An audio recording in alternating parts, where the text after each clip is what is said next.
This podcast encourages and empowers you to create your own unique real story, develop your own unique real statement, and discover your own unique real self. The power is yours. Good night, Sherile Reilly. How are you doing on this wonderful, beautiful night?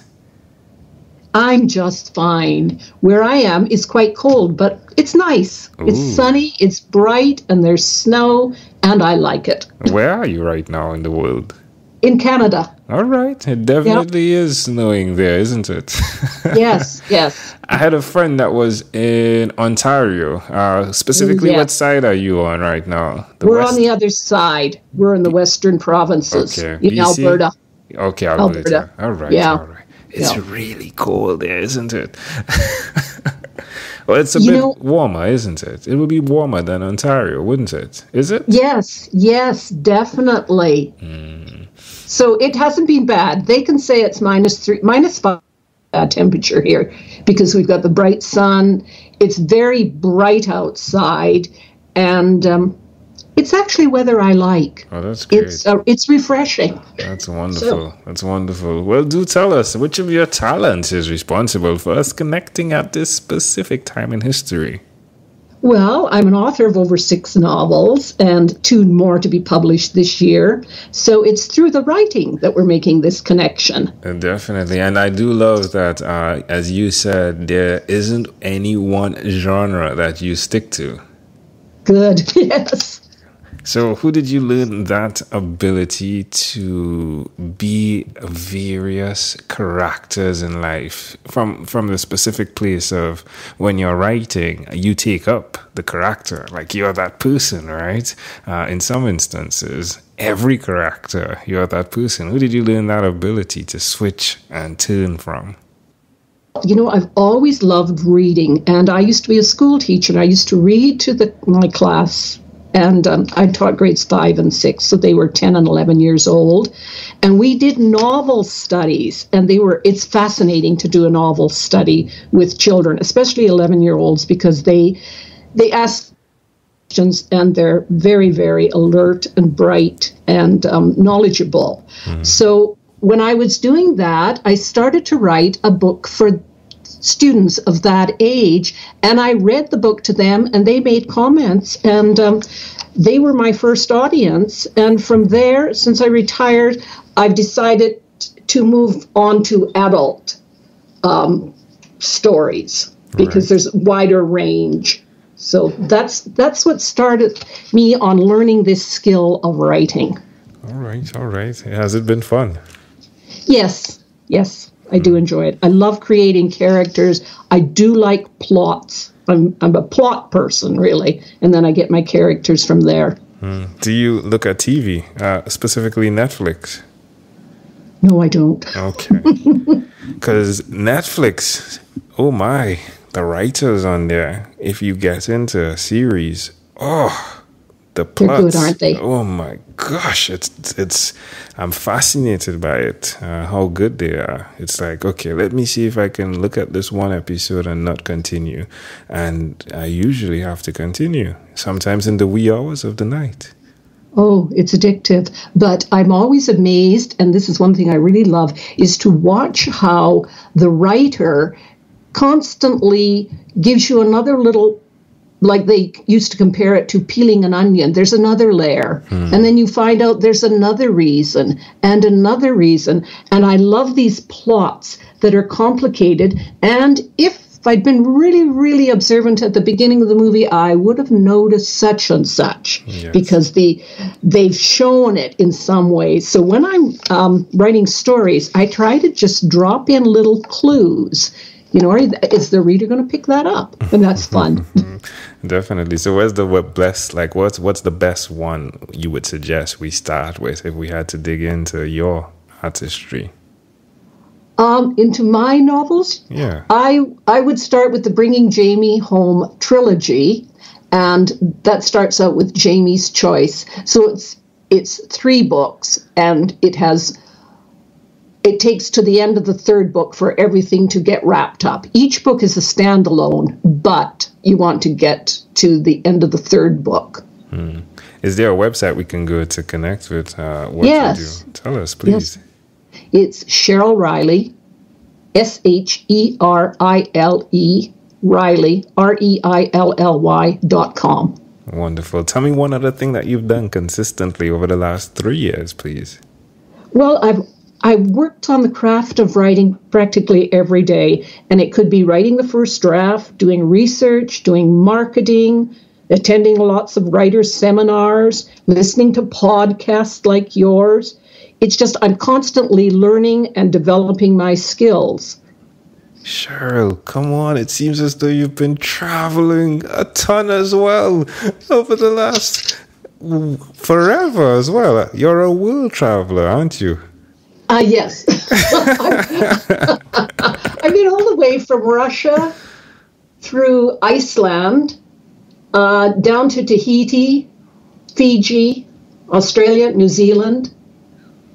And I've been in the Caribbean 3 or 4 times. What island in the Caribbean? Oh, let me think. Jamaica? Yes. St. Martin? Yes. St. Lucia? St. Lucia, yeah. It's beautiful. What's the one just off the South America?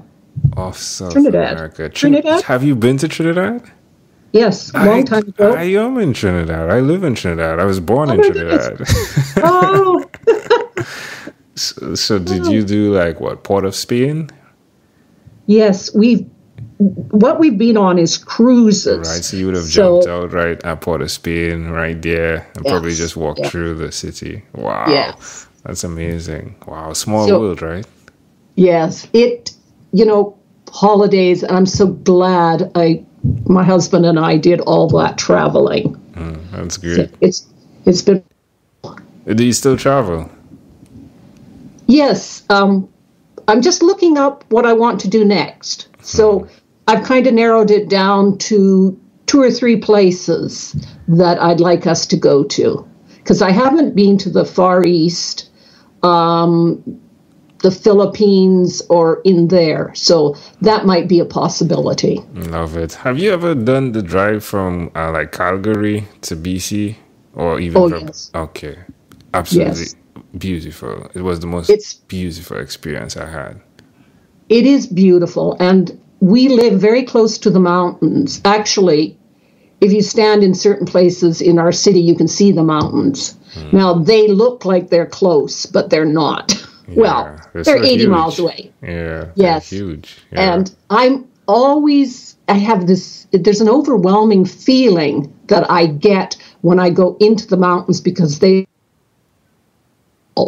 Say that again, please. You cut out for a bit. Because they what? Oh, the mountains are so high. I know there was a long time ago when they were starting to build the Banff School of Fine Arts up in Banff. They were concerned, some people down east were concerned because they thought the buildings would be too high on this little bump that really wasn't a mountain. Well, I guess it was called a mountain, but it was tiny, tiny, tiny compared to all the mountains around. And they had to explain to the people that, no, don't worry. It looks that way. It won't be seen. It won't mar the landscape. Yeah, it was amazing. It was. So I was dreading that drive because that would have been one of the longest drives we would have had to make, which was 14 hours, right? And that drive it felt like a couple of hours because of the experience of the views. That was really an amazing experience. Love it. All right, my friend, here's what. We're getting lost. We're losing time. Let's switch gears. Sheryl, let me now invite you into my time machine that is surrounded with beautiful, warm, blue Caribbean water. Sheryl, what is your earliest childhood memory?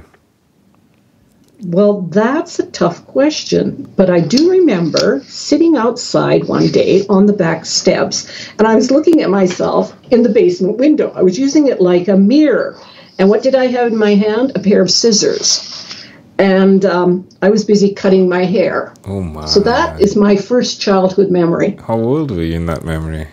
I think I was about 3 years old because that's when we moved to that particular house. Why do you think it's so clear, that memory?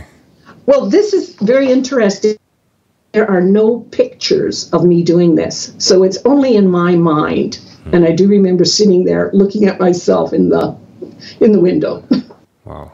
How do you see that memory connecting to who you are today? Oh, it's just fun to go back and remember all the things that have happened and the fun you've had in life and the laughs and the people you've been with. What was the reaction of your parents?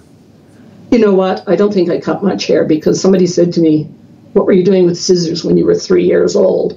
And I said, well, it must have been a pair of those blunt-end children's scissors. Right. So I don't imagine I really gave myself much of a haircut. Okay, all right. Can I just like quickly run a parallel from what you just said and our entire conversation in that memory? Can I do that? Sure. I just love the plot. You know, it's like the scissors goes up, you're looking at yourself in the mirror, and then you cut. And to anyone that's looking, it looks as though you're going to do damage to this particular scenario by cutting your hair. But then the scissors is blunt. Oh, that's funny. All right, my friend. If we fast forward to when you were 12, what was your favorite song? Well, I used to take piano lessons, and I always loved a piece of music called Traumerei. It's by Robert Schumann. And as a child, I just dreamed that this piece, in fact, Traumerei means dreaming, and I thought it would be the perfect background music for one of my novels that I was reading at that time. And the melody was so beautiful. It's deceptively simple, but the harmony is complex. And as a child, I thought this was a song I only knew. But what I didn't realize it is one of the most famous piano pieces ever written. As a kid, I didn't think anybody else knew about it. Definitely. All right, my friend. All right. Well, we've arrived at our destination. But before we get off of this time machine, there's a small declaration form. So it's yes or no. We're going to move pretty quickly here. Are you ready, Sherile? Mm-hmm. Sherile, have you chosen someone to pass on your skills to? Well, I'm trying to share my knowledge right now on social media. So I'm doing writing tips and items of interest for people who like the Victorian era, because I'm also writing in that era. All right. Are you married? Well, yes. You said your husband and you travel. Do you have children? Just one boy. Do you believe in God? Yes. Do you have an inner circle of friends? Yes. Do you watch TV for more than 3 hours a day? No. How about 3 hours a week? Oh, no, not that little. All right. Is it more than 3 hours a week? Oh, yes. Okay. What about screen time, the phone and or the computer? Is it more than 8 or less than 8 hours a day? Well, on the computer, 8 hours a day. It's less than. Less than 8 hours a day. All right. If you had to share with us your own unique real statement, a statement that represents who you are, Sherile Reilly, what would you say that is? Well, I just love learning. I'd say keep learning all your life. And I believe that a person should educate themselves just throughout their entire life. You're never too old. Love it. Sherile, this was a great pleasure. Before you leave, could you please explain something to me? The cardinal points on this picture that I'm looking at on your Skype connection, it has north and south and then west and east, right? Oh, okay. Oh, you didn't know that was there. All right. I can see it actually when I look at it. Yes. Okay. Why did you put the cardinal points there? Actually, it was when a group was going to do a series, and that's where that came from. Okay. Good for you for seeing that and reminding me. Yeah. It sounds as though you're going to do that series again or something like that. Is it? Are you? What? I'm intrigued now. What was the series going to be about? I'm the curious guy. Okay, let's leave it. I wouldn't ask that. Sherile, before you leave, is there anything else you'd like to share with our amazing audience? Well, I'd like to thank you very much for inviting me to your show today. And I hope you have a wonderful day. It was definitely a great pleasure, this conversation. Sherile, thank you for being on What is Inspired by 12-Minute Convos with Angel Jones. Thank you, Angel. You're welcome. Take care. Thank you. This segment has been brought to you by Amazel Enterprise.